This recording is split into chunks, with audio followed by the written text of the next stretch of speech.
Alors, déclaration de chômage partiel, troisième étape. La première, c'était la création du compte. La deuxième, la demande d'autorisation préalable.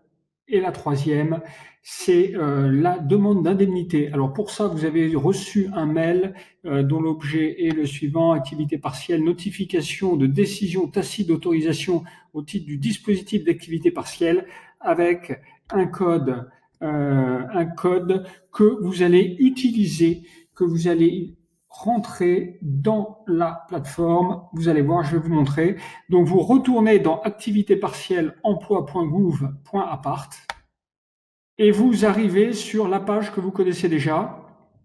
Voilà, vous retrouvez votre entreprise, vous retrouvez votre demande d'autorisation préalable. Les deux qui étaient avec une barre orange sont passés en barre verte. Ça veut dire que vous avez passé la première étape. Ça veut dire que vous avez passé avec succès aussi la deuxième étape. Et maintenant, vous allez faire une demande d'indemnité. Alors pour ça, regardez bien. Vous allez cliquer en haut de la page sur l'onglet. Vous trouverez ici un document vous expliquant le processus d'une demande d'indemnisation. Voilà, il y a un document que vous allez télécharger et ce document, on va le regarder ensemble. Je vais vous le commenter, mais il est très bien fait. Donc, on va s'appuyer là-dessus. Voilà, c'est un document qui va vous expliquer pas à pas ce que vous devez faire. Donc, vous retrouvez les coordonnées de votre entreprise. Donc, on vous dit, pour créer une demande, vous allez cliquer sur ce bouton « Créer une nouvelle demande ». Voilà. Une fois que vous aurez cliqué sur ce bouton, vous allez arriver sur une fenêtre dans laquelle vous allez devoir saisir le code qu'on vous a envoyé par mail. Voilà, vous le saisissez ici, c'est pas compliqué du tout. Une fois que vous avez saisi le code, vous appuyez là sur le petit calendrier et vous allez choisir le mois qui vous est proposé, en tous les cas pour lequel vous voulez faire la demande d'indemnité.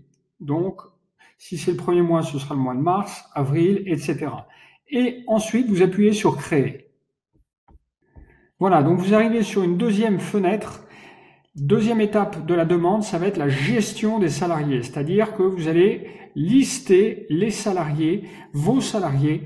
Vous allez donner les informations qui vont permettre de les identifier. Alors pour ça, vous avez deux techniques. Soit une technique manuelle très simple où vous allez vous-même créer ligne par ligne chaque ligne correspondant au salarié, ou sinon vous allez importer un fichier à partir de votre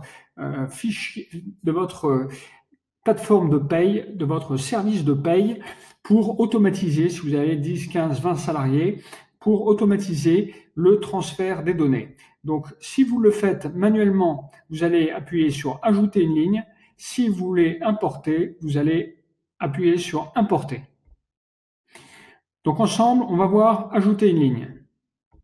Donc, pour chaque salarié, on va vous demander son nom, on va vous demander son prénom, bien évidemment, et on va vous demander son numéro d'inscription au répertoire. Voilà, son NIR, N-I-R, et s'il n'en a pas, on vous demandera le NTT. C'est un peu technique, mais vous allez voir, c'est très simple. Le NIR, vous l'avez sur son bulletin de paye en haut à gauche. C'est un numéro qui commence par 1 si c'est un homme, 2 si c'est une femme, et c'est un numéro qui fait à peu près 12 chiffres.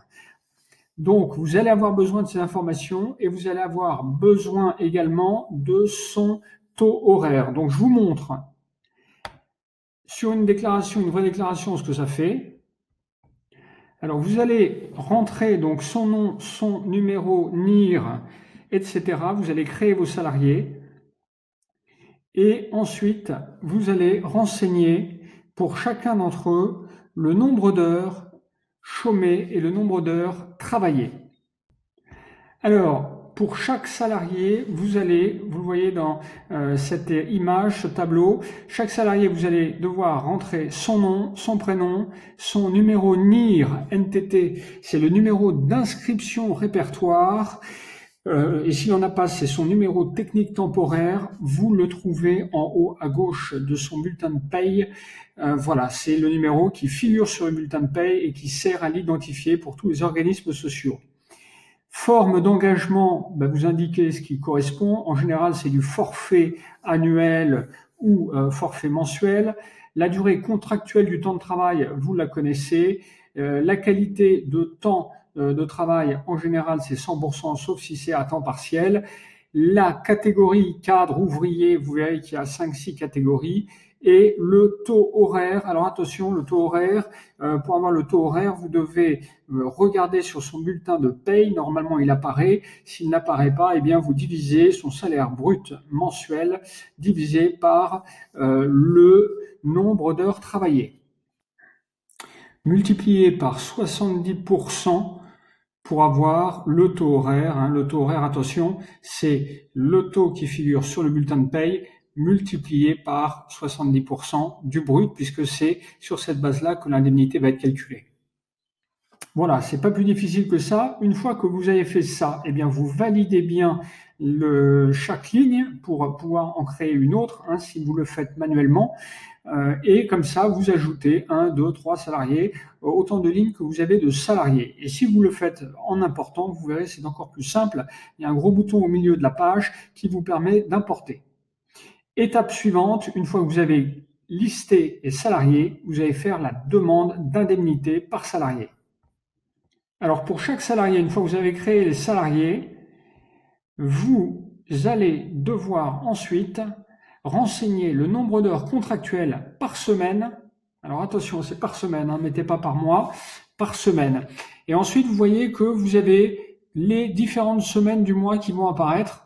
Et donc, dans chaque semaine, à gauche, vous allez marquer les heures travaillées et à droite, les heures chômées.